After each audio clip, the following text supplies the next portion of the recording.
Om Shri Sai Ram, offering loving and prayerful salutations at Bhagawan's lotus feet. It's nice to see the auditorium like the grin of a 7-year-old with gaps in the teeth. It's very beautiful to see the peace after 5 hectic days of work. It's good to stay back and breathe and reflect on the days gone by. To cool down from the high of the 100th year celebrations.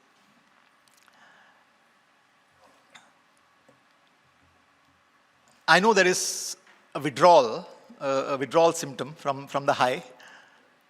I was looking at the various news feeds and various feeds from various places across the world, including from Puttaparthi. Seems to have been a very big celebration. Our celebration was lovely. Everywhere across India, London, I got some feedback from there. Wonderful celebrations there. We have finished the 100th birthday. And after 100 comes a lull. Because it's such a big milestone that has just passed by that all of a sudden we feel directionless.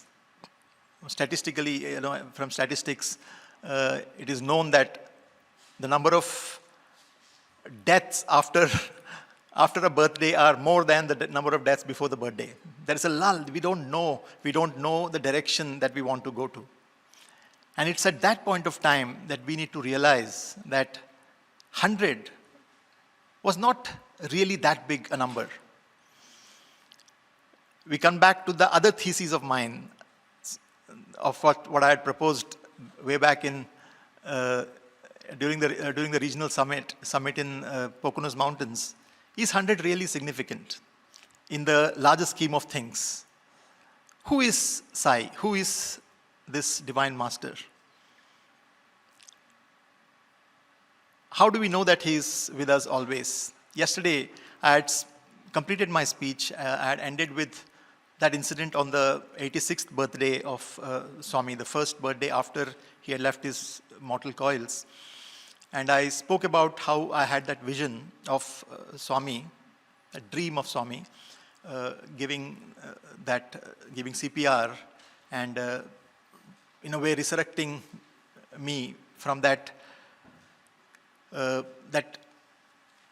Ahalya-like living, like that deathly living, in his grief.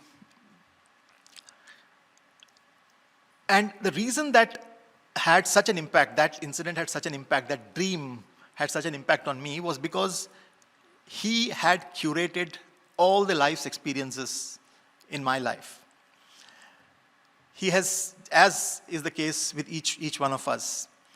And that curation, that is so meticulously done, that when we eventually,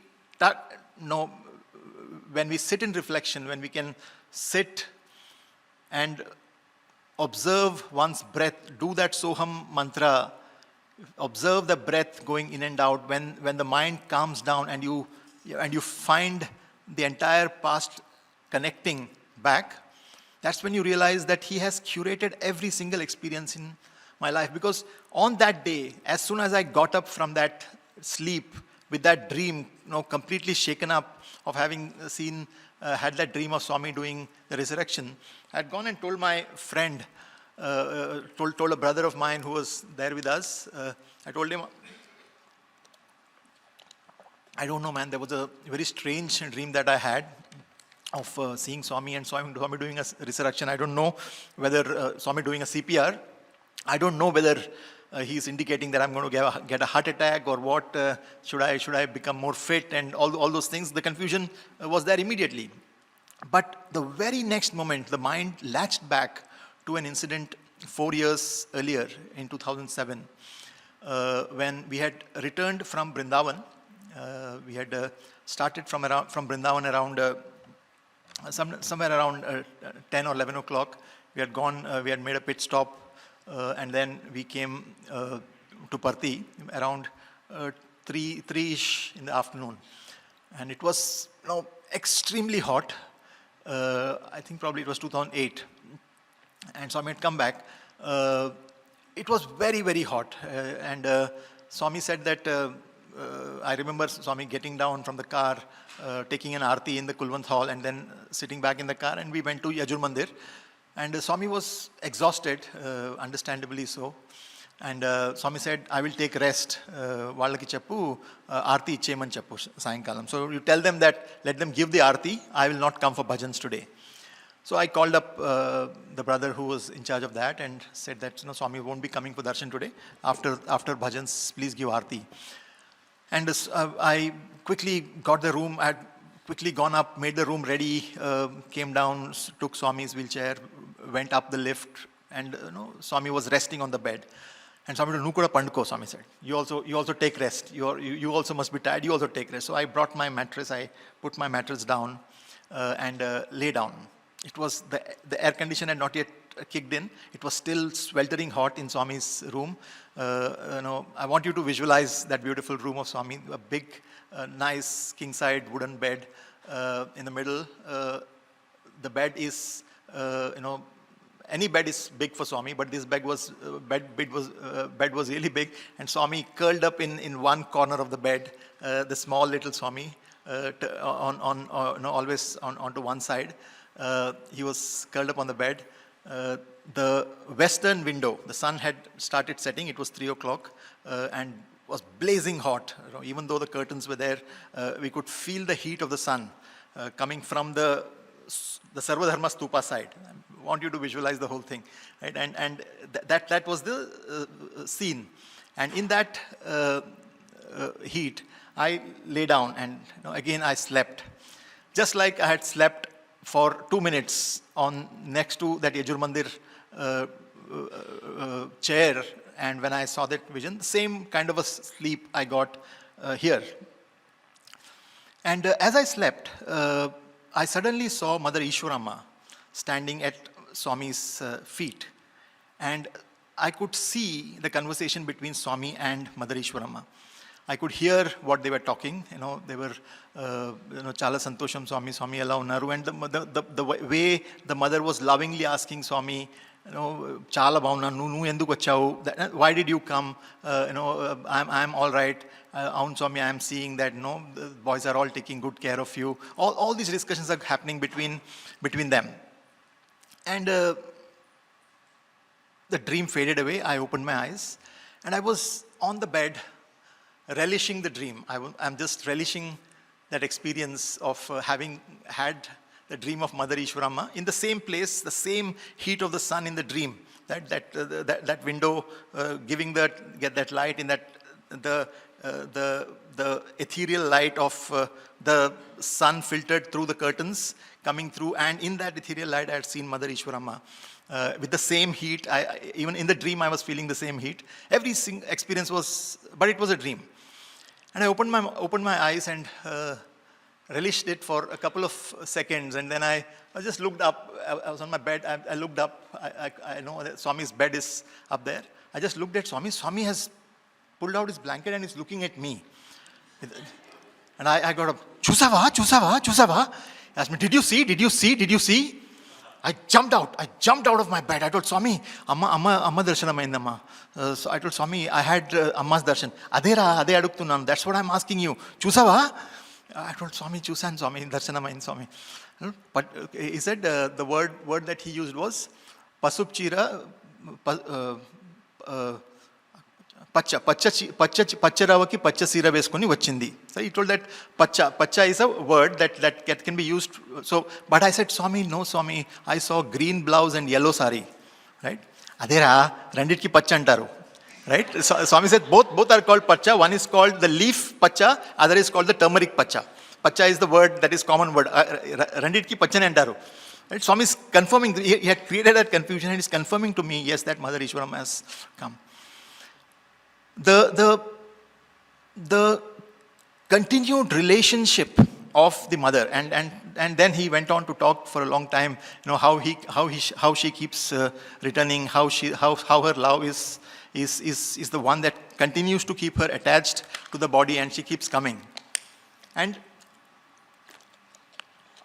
to me, that became such an anchoring moment of, which yes, pacha. Okay, so pacha is a word. Pacha is a word for green. Pacha is a word for green, but it's in Telugu it's a different word. It's when you say aku pacha, it means the green of the leaf. But you can also say pasupu pacha. Pasupu is turmeric. It is the green of the turmeric, which is actually yellow. So it's a pasupu pacha ante, when we say pasupu pacha, it is yellow, and when you say aku pacha, it is green. So it's the common word that is used in this thing. But I not knowing Telugu, I said, because Swami said pacha, I know pacha only as green. Right? But I had seen Mother Easwaramma with a yellow sari and a green blouse. And Swami is clarifying, Randit ki pacha antaru. For both the, thank you for asking, sir, because I could clarify. For both the words, Swami said he's reconfirming that yes, she was wearing yellow and green. To me, it's so important. For this clarification, made it even more,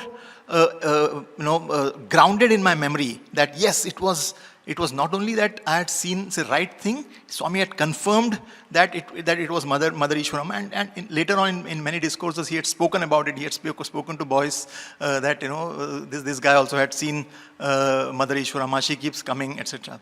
So for me, the takeaway point in 2011, after I had that vision of Swami, was this connect, that when Mother Easwaramma, her love for Swami could bring her back. What about Swami? Just look at the love that Swami has for us, and what prevents him from coming back again and again, right?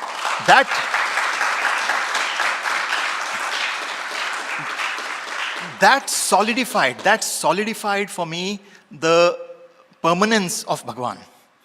Permanence of Bhagawan in our lives. For me, without that curated experience, that's why you don't understand. It was one incident of seeing Mother Easwaramma. I didn't know the significance and the importance of that incident at that point of time. But without that, I would have considered this only to be a dream of Swami's thing, only a dream. But because I linked the two, because I could put that connection together in my mind, all doubts, everything else faded. It was a lived experience for me. I think that's the important thing that what I'm trying to convey here is that every single aspect of our life, dear brothers and sisters, has been curated by Swami.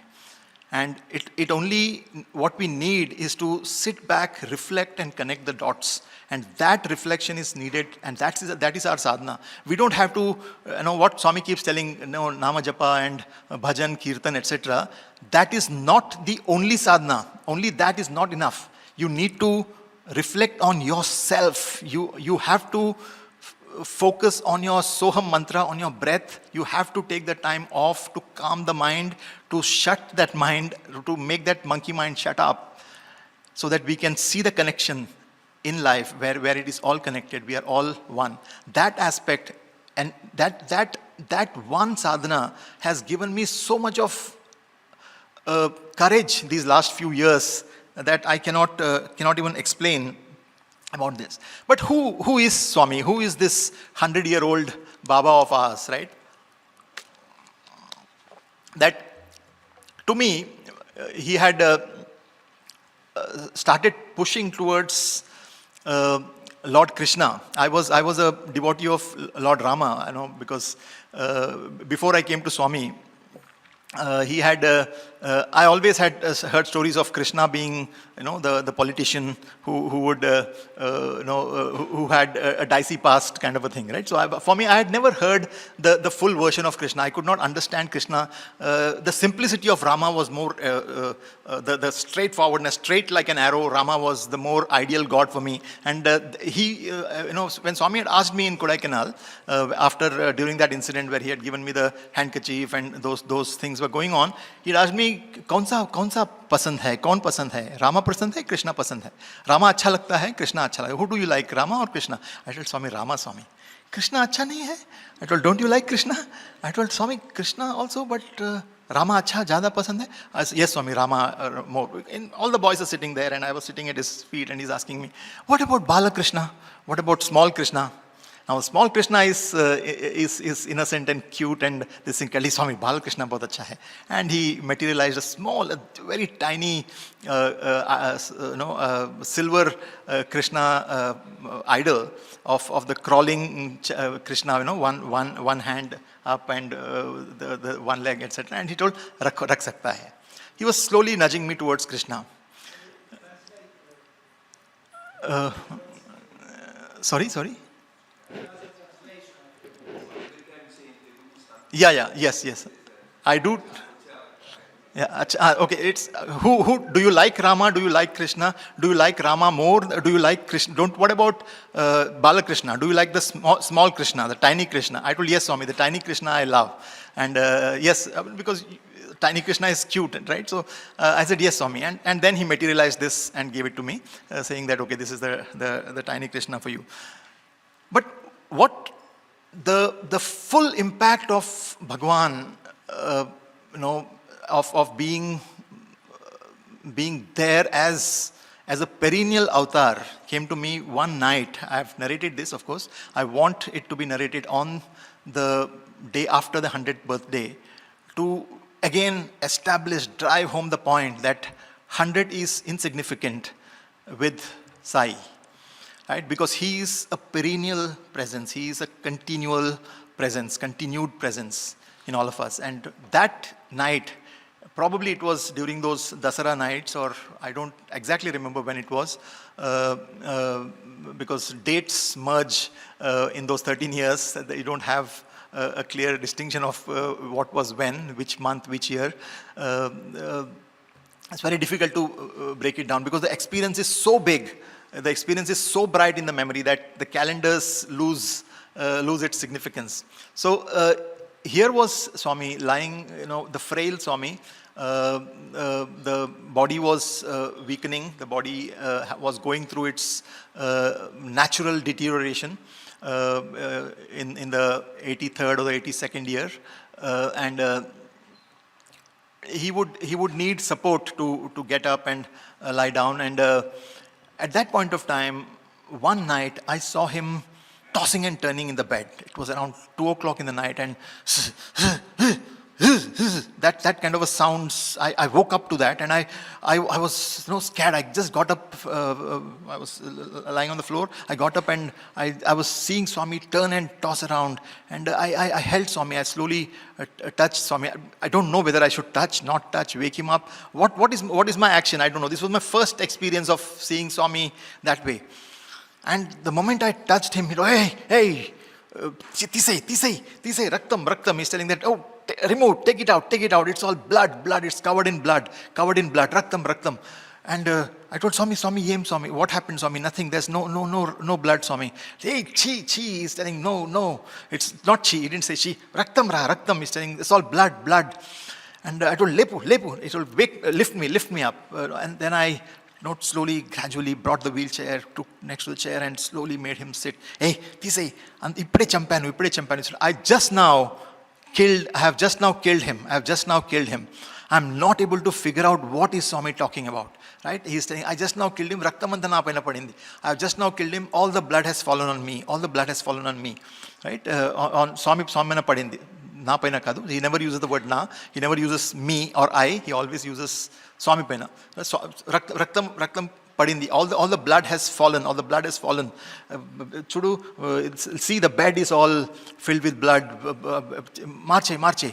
Change it. I was not able to figure out what he's talking about. Then I wheeled Swami inside. He told, Sanam chestanu. I told, I'll have bath. I want to have bath. And then he calmed down and he said that I have just now killed Ravanasura. Right? I have just now killed Ravana, and when I shot the arrow, the blood had all fallen on me, on Swami, and he's feeling that I need to freshen up again. Right? It took me hours and days to compose myself after that.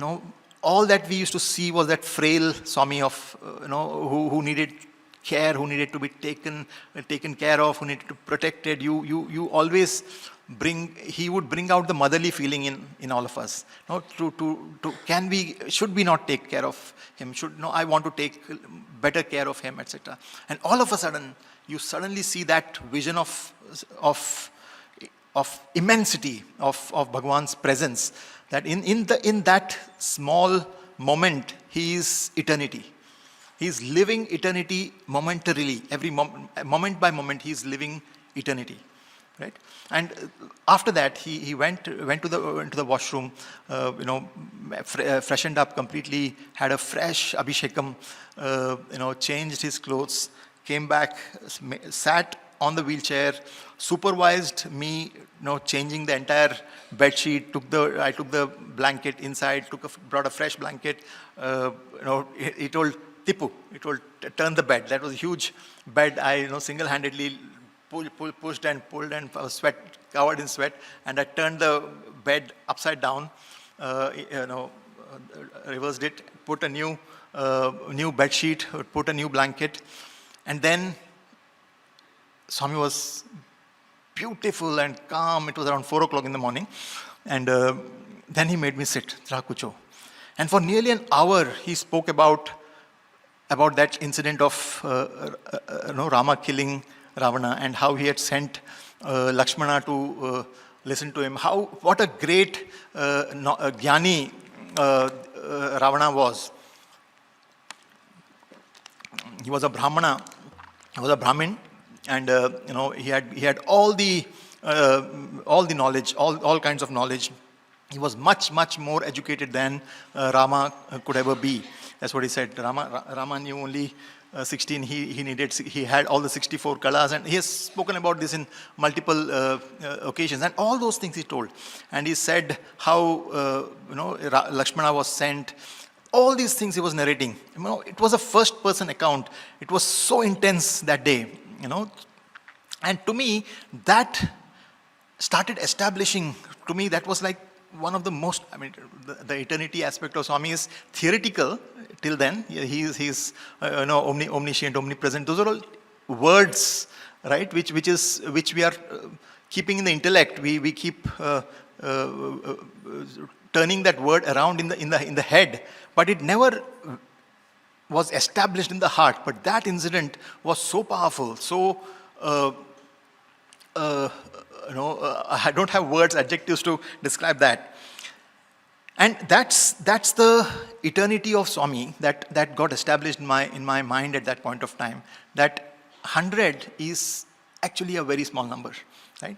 And it is our continuous sadhana that is important for us to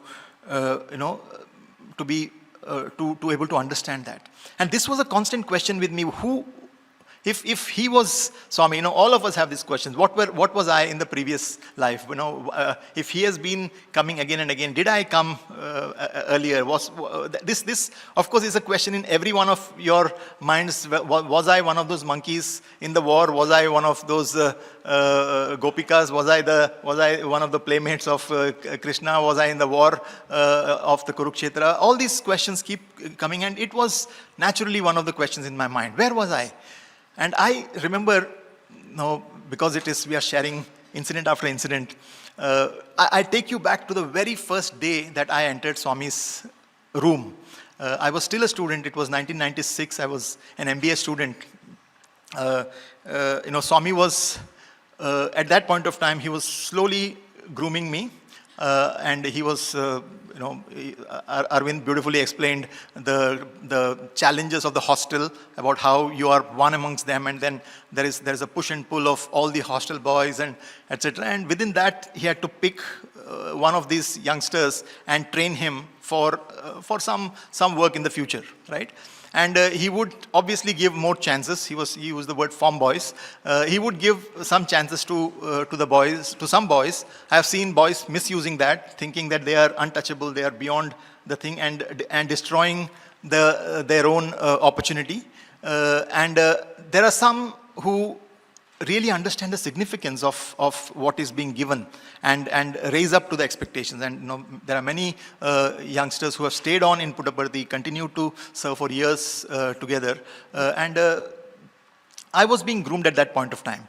Now Swami has the big challenge in the hostel of balancing this, right? To deal with the jealousy of the other boys, the envy of the other boys, and this and that. So he wanted to take me to Brindavan, right? And this was in the middle of the semester. He had told the warden in Nitiskaltanu, I will take this boy to Brindavan. There was some work in Brindavan. He had to go to Brindavan for a day, and he said, do one thing.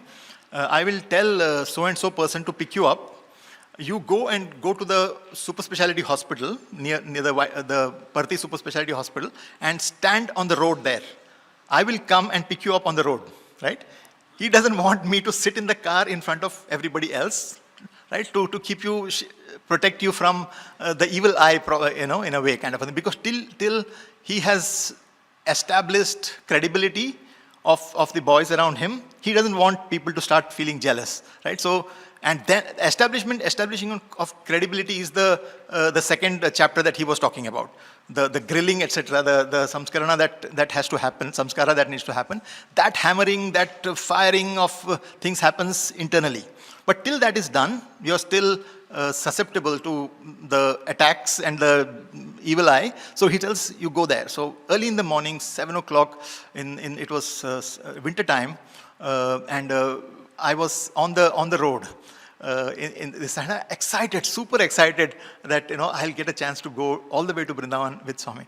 And Swami's car came. He stopped outside the super specialty hospital, made me sit in the car, and then we went to Brindavan. So this was a memorable experience. I had gone there to Brindavan, and for the first time, Swami told, "Ra, paikra," and he told, "Come to the room." And he takes me inside his own room, his bedroom, and he shows me around. So he said, "This is my room, that is my storeroom, and that storeroom is filled with stuff to be all distributed to devotees." Right? He opens a big cupboard, and he shows me it's filled with dhotis, nice silk dhotis, cotton dhotis, angavastram, the upper garment, etc. Then he closes that. He opens second things full of various kinds of suits, white safari suits, different suit lengths, etc., filled with suits. He opens the third one, dazzling with saris, right? The Kanchi saris, the Banarasi saris, the various sections, well folded and kept. By the way, I have become an expert in opening and folding saris, kind of a thing, because that's part of your training, right? Swami will suddenly anchu chupichu, show me the border, or pai to chupichu, he'll tell that show me the thing that comes here. So you have to know exactly what to open and show him, right? And then he'll say that I want the nemalide tiskura. He'll tell that I want the peacock ones. So you have to be clear that, okay, you need to know where are the peacock border ones, and you bring the peacock borders, and etc. And Swami would mix and match the complexion of the person. That we are not supposed to know, right? He'll tell that, Avada kuncham telladi, kuncham nalla chira tiskuravali. I mean, she's fair skinned. I think we should bring a darker sari. Right, and that kind of, so all these so for fulfilling those mix and match things, the saris are of various colors. Safaris are only grey and white and grey and black. Not too much of color choices here, but the saris had so that's the third cupboard he opens. Then he comes, and there's a small cupboard. He opens that has got only his dhotis and his robes, right? Everything. So most of the things, the big things in his room are all for the devotees, and there is a small thing for him. And then he shows his hairbrush. He brushes his hair and shows, he's saying that this is how I brush my hair. He's got a very unique way of brushing. It's that the hairbrush, and he will lift it up like this. Then he puts his brush inside, and he pulls it down, pulls it here, and covers his ear, and then. So then he would do this. Is it good? Is it good? So I bound something, right? and his eyes will twinkle. Swami chala bond. Oh, chala bond. He'll make those faces. And and then he went inside his bathroom, and he started showing me his toothbrush, his shaving thing, toothbrush, it's like hair, right? It's not that bristles, not that plastic bristles. It was something like hair, that very soft, this thing. This is what I use. Everything is like he wants everything to be shared, kind of a thing. And as he was looking there, and as he went inside again into the bathroom, and he was combing his hair, I had a pang. It was like such a deep pang. I said that, Swami, why did I come so late, Swami? Endukinta late vachanu? Where was I all these years? Sorry. Where was I all these years? Why did I come so late? ఏ సమయానికి వచ్చావో అది correct అయిన సమయం. The time that you have come to me at, that's the right time. స్వామి కురిపిస్తున్న ఆనందాన్ని అనుభవించు. స్వామి కురిపిస్తున్న అనుగ్రహాన్ని అనుభవించు, ఆనందించు. He said the anugraha, the grace that Swami is showering on you, experience it and enjoy it. And derive ananda. These were his words, the most beautiful. Don't think at what time did you come, why did I come late, why did I come early, why did I not know. Many of the young adults say that, I never had Swami's darshan, I came so late to Swami. All these things, Mr. Ratan Tata, he had said, when he was looking at the discourse of Swami for the first time on his 85th birthday, he was listening to Swami and said that, he's speaking with so much power. I have come so late to Baba. I have come so late to Baba. Right? Mr. Ratan Tata, in the Books and Publication Trust, he is preparing for the launch of Vidya Vahini the following day. Mr. Ratan Tata is overseeing the preparations, and he's watching the video that will be played on the stage.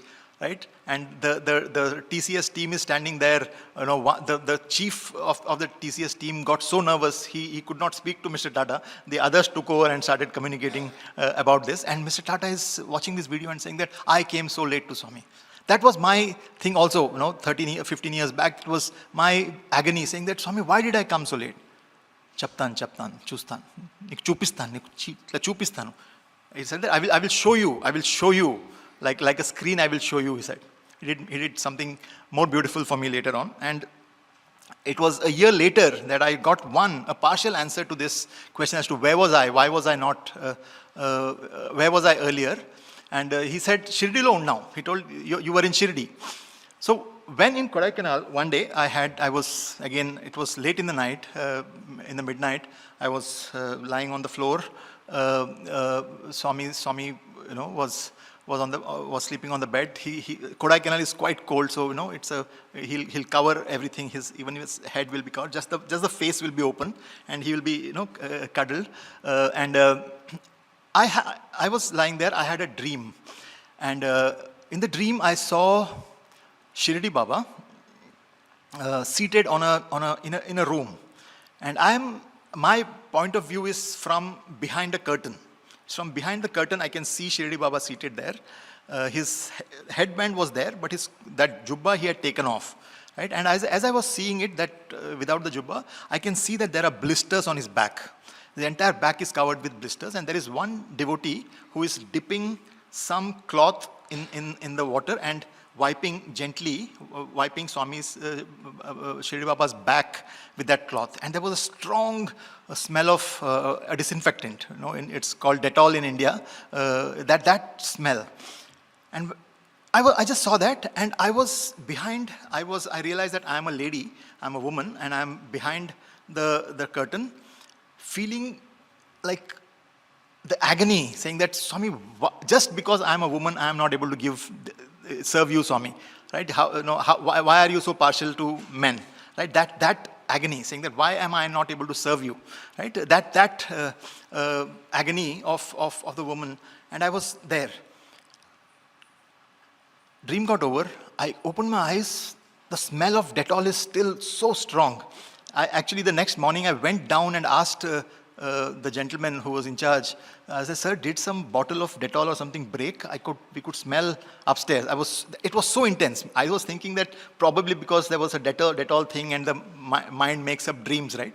Because there is some fragrance coming in and the mind builds up things. There was no, Satyajit, there was no this thing. And I remember when I was looking, when I just woke up, I opened my eyes and I looked at Swami. Swami's hand from the blanket, he removes the blanket, his little hand comes out, he does this, and again it goes back. Like I'll never forget. These images are so endearing, so beautiful. That this was 97, and I was still again a student and going through the intense grilling process. This was the time when Swami had threatened to send me away, throw me out. So that the threat of being kicked out is always hanging like the Damocles sword on the heads of students. So don't worry, right, Arvind. So this was because in Kodaikanal, my duty was that when Swami is having his dinner, I was supposed to quickly gobble something inside. From inside, Mrs. Ratanlal would give me a plate. I would gobble and then rush up, change into kurta, and go into Swami's room. And then Swami would finish the dinner with all the other boys and then come up and go inside and come inside. Again, he doesn't want the boys to keep seeing, Satyajit is being given the preference of being inside. So I need to be inside before the boys come up. That day, as usual, I had gobbled up quickly, ran up, changed, and by the time I came out, I could hear boys talking. Boys never talk. In Kodaikanal, boys never talk because, it's only Swami's voice that is heard, and I heard boys talking. Then when I came out of the bathroom, I saw all the boys on the upper story. I got shocked because that means Swami had already come up and gone inside the room, and I am still outside. The door opened. And all the boys, oh, Swami has come again. Hey, I know, with my tail tucked between my legs, I slinked in and went inside. Niku kou chala ekura. You got too much of ego. Right? Let me not go into literal translation of kou. Kou is a beautiful word that he uses. I think you should figure out that translation on your own. But it means ego. It's a very colorful word that Swami used. And he said, Niku chala ego. Ahankaram chala ekku aindi Niku. Baita pambistanu. You have got too much of ego. I'll throw you out. I told, no Swami, please. Tomorrow morning I'm going to book your tickets and send you away. I told, no Swami, please Swami, don't. And I was literally, in tears. I was really worried at that point of time. But at the same time, somehow I knew that it was not such a big mistake. I mean, I had not delayed myself. I had come. I don't know where I got the courage. The following day, I had this statement to make to Swami. And I said, Swami, Ninna Swami koppadinappudu nakanta bhayam kaledu Swami annaru. I told Swami, yesterday when you were shouting at me, I was not so afraid. I'm telling this to Swami. And Swami is telling me, right? And Swami is telling me, Kani baga edchave. And he's telling me, but you cried, no? But you cried so well. Right? So see that relationship, for me, that was the moment that Daiva Bhiti got converted into Daiva Priti. Till then we are always afraid of God. Right? God is a terrorizing figure because we are filled with negativity, we are filled with papa, so we are projecting that fear is, you're supposed to fear sin, but we are projecting the fear to God, and we are hiding from God, we are hiding our secrets from that pure source, and that got converted into Daiva Priti for me. But still, for me, that answer was partial, that, as to who was I, was a partial answer. Why did I come late? Now, this is something that I have not shared so far in any of my speeches over the last 15 years. I'm only sharing now because over the last 3 months, I've got so much of clarity about these things, all because I've started more and more meditation. There's been a beautiful mornings that sadhana has deepened over these last 3 years. The sadhana has deepened a lot. I've moved from the karma marga to the jnana marga part. That joy of finding the breath, the joy of sitting and watching the sunrise early every morning. By Swami's grace, there's a beautiful 8-story house in Gurgaon, in what is supposed to be a very polluted place in Delhi. I love that. For me, that has become my Prashanti Nilayam. Every morning I crave to go and sit on my yoga mat in the balcony, looking at the sunrise and doing the breathing. And when I see that place, for me, Gurgaon, which is actually supposed to be Gurugram, right? It is Gurugram. That was the place which was given to Dronacharya by Dhritarashtra, right? And Bhishma had ensured that town is given to the Guru Dronacharya, who was the Guru of all the Pandavas and the Kauravas. That's the place. It's called Gurugram, the village of the Guru.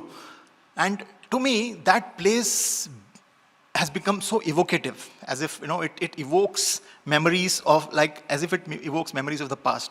That's all because way back in 1998 or 1999, Swami was seated amongst some of my classmates.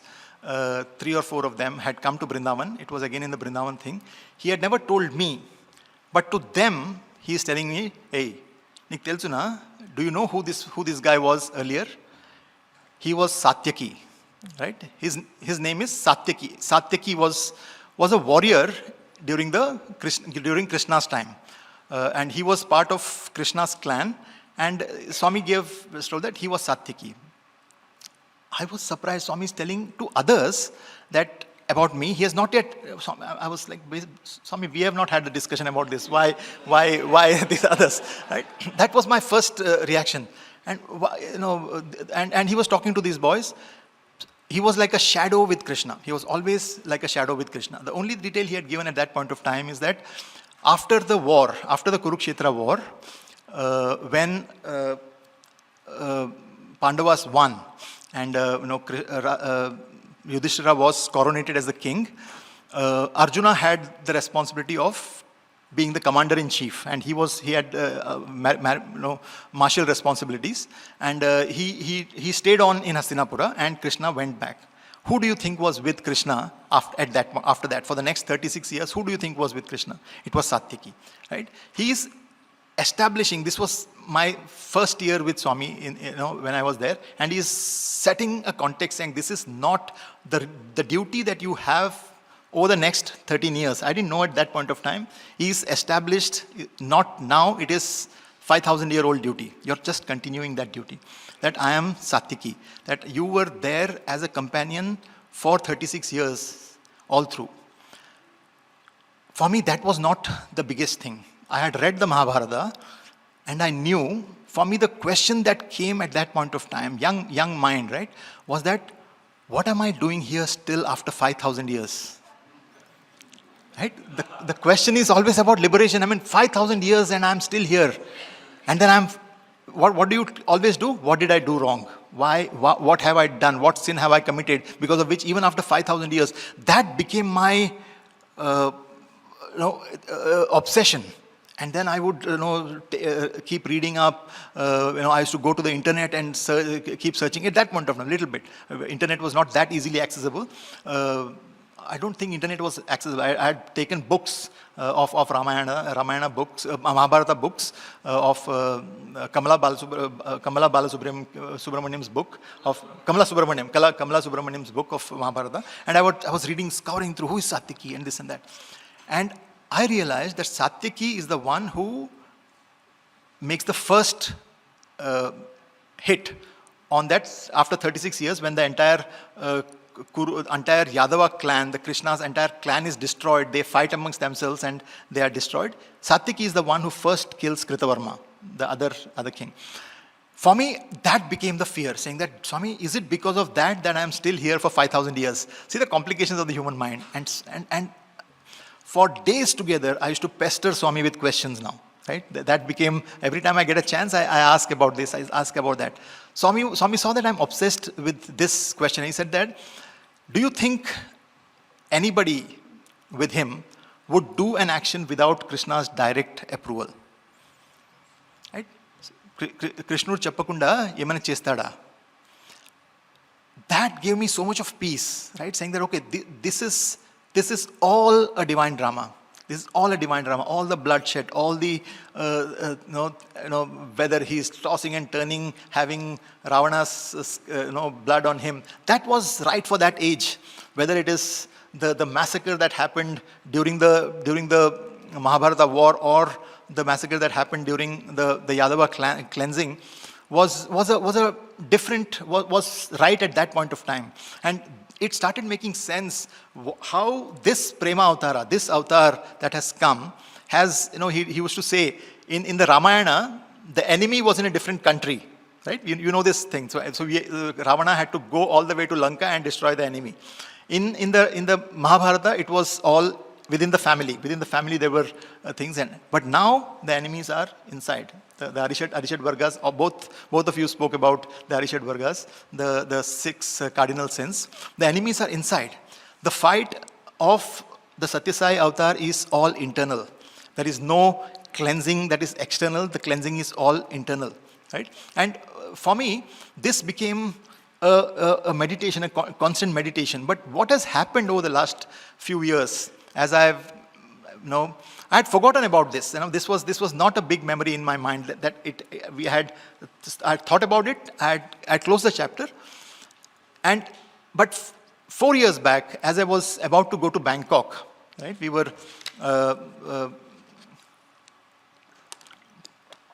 I had resigned from my post in Karkinos. It was a cancer care work that I was working. But when I had got an opportunity to work again in education, to start a school in Bangkok. So I had accepted that. And I had about a month to go to Bangkok as a family. But I said that before I go, let me go to 2 or 3 inspiring places that I had used to visit during Vidyavahini.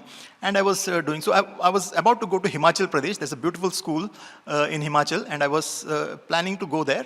The following morning early morning was my flight.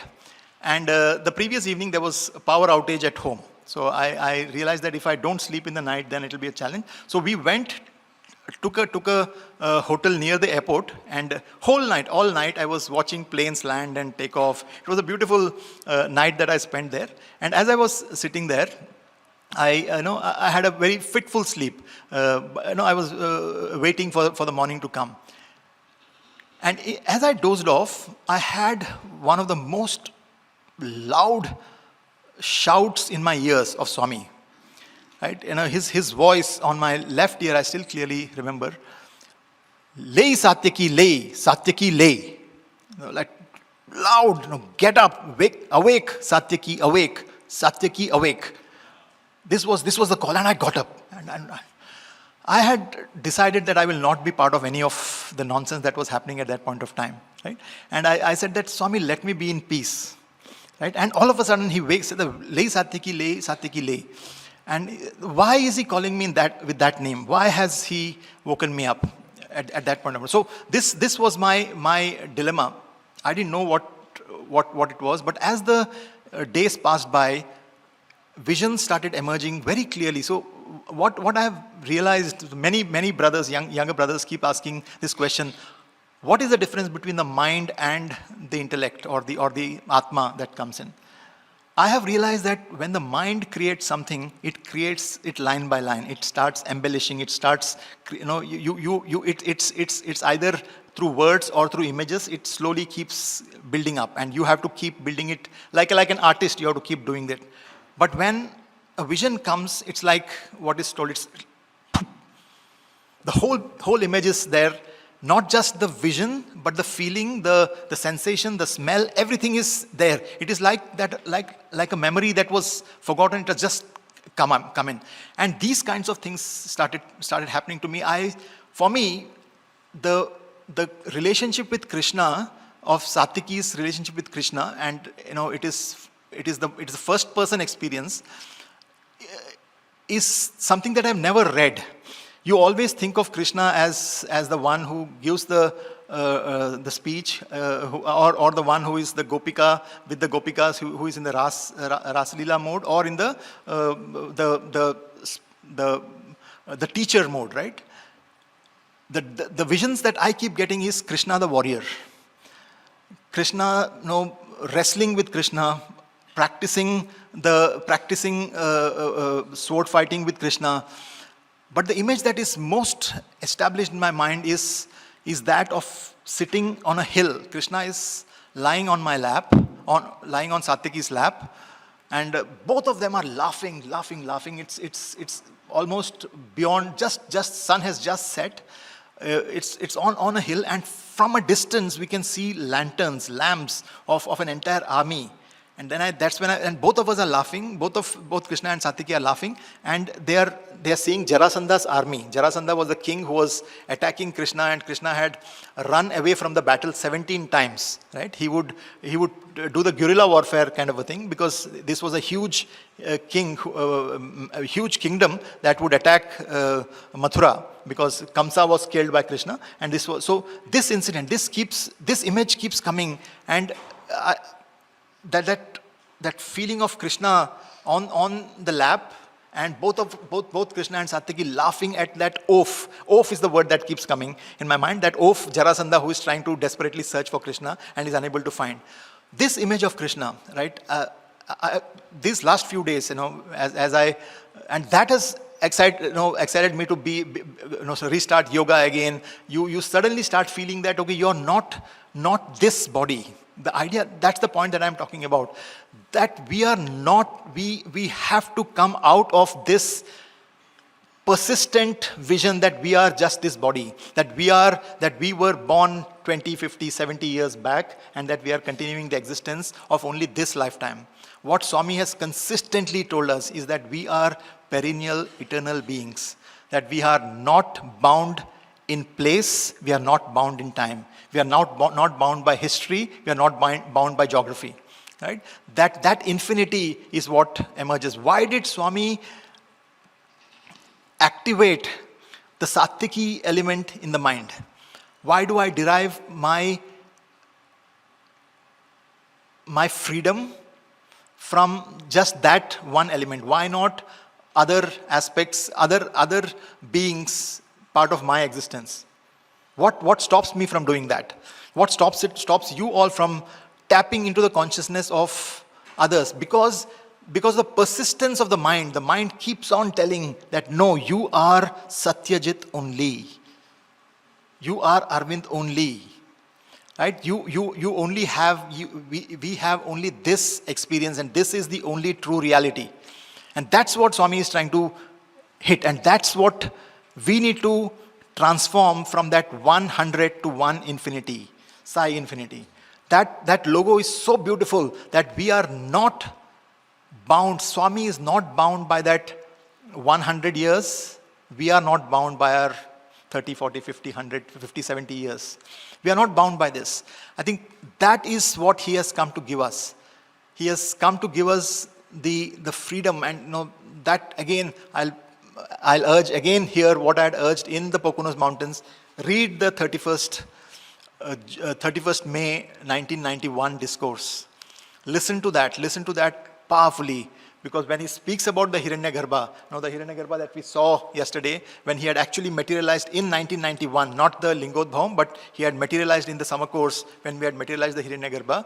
He is the eternal being. He says, I am the source of all creation. I am the source of the Big Bang. That's the master, and we should not be limiting him to 100. I was talking to young adults yesterday. They were grilling me till 10 in the night. They had a million questions. I enjoyed interacting with them. And as we were discussing, this question kept coming persistently, and saying that how do we there is lack of confidence, or there are so many challenges that we are facing, and we feel that we don't have the courage to finish, to complete things, or we don't have the ability, etc. All abilities, all the infinite abilities in the world are within our grasp. It is only the mind that says that, okay, I am only this graduate, or I have got only this educational qualification, I have only that, I have this limitation. The mind only puts limits. Because the mind can only understand limits. The unlimited cannot be understood by the mind. The mind has to be calmed down. For me, the best thing that has happened was the Soham mantra. And that's the morning breathing. just sitting, watching the sunrise, even from the hotel room, there's a beautiful California sunrise that I can see behind a few trees. And that gives me bliss. The infinity, the gap in the teeth, that we spoke about, the empty hall, the lull after the birthday, that can only be filled by the joy or the bliss of eternity. Right? Otherwise, post 100 now, then we are again going back to saying, okay, what now? What now? But there is eternity in front of us. There is a green field in front of us. We can create. We can create from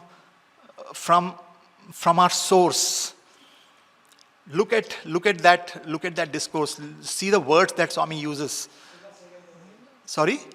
31st of May, 1991. 1991. One of the most powerful discourses that Swami had spoken about. I spent, thanks to the Region 1, I remember sitting in one room and listening to that discourse at least 100 times. I kept on listening to that, because that just captured me. Because that thing of the Hiranyagarbha had captured me. Right? He says that you need to go from the Vairaja Sutta, which is that we are this physical entity, we are just this 5 elements. We need to go beyond, come to the prana, saying that we are not just this flesh and blood, we are the pranic force. Come further down, release from the pranic force, say that you are just the Sakshibhutam. That means you are just the eternal witness, just the witness. And when you do that breathing, when you sit and do that, unless we do our sadhana, unless we do our Omkaram is not the chanting of 21 Omkaras. Omkaram is the regulation of the breath. Is the peace. I remember chanting the Suprabhatam in one of the speeches. The way the Suprabhatam is chanted in Puttaparthi, that old lady who used to chant, Easwaramma Sutta Sriman Purva Sandhya Pravartate. You can go to sleep, right? At that pace, early morning when you're... And for me, I had listened to the Suprabhatam in Puttaparthi only once. You know when? After that 4 o'clock, after that night drama of Ravanasura thing, after Swami peacefully explained till 5 o'clock, he was telling me the story of Ravanasura. Then finally Swami said, okay, I'll rest now. 5 o'clock Swami went to bed. I said, Swami, I'll go for Suprabhatam and come. That was the only time from Yajur Mandir I came the wrong direction, went to Mandir, sat and listened to the Suprabhatam. And to me, that memory is beautiful. Right? And dear brothers and sisters, I think the euphoria of 100 can only be increased manifold by the euphoria of the infinity. I think that's the message that I thought we should all reflect upon. Jai Sai Ram. Thank you.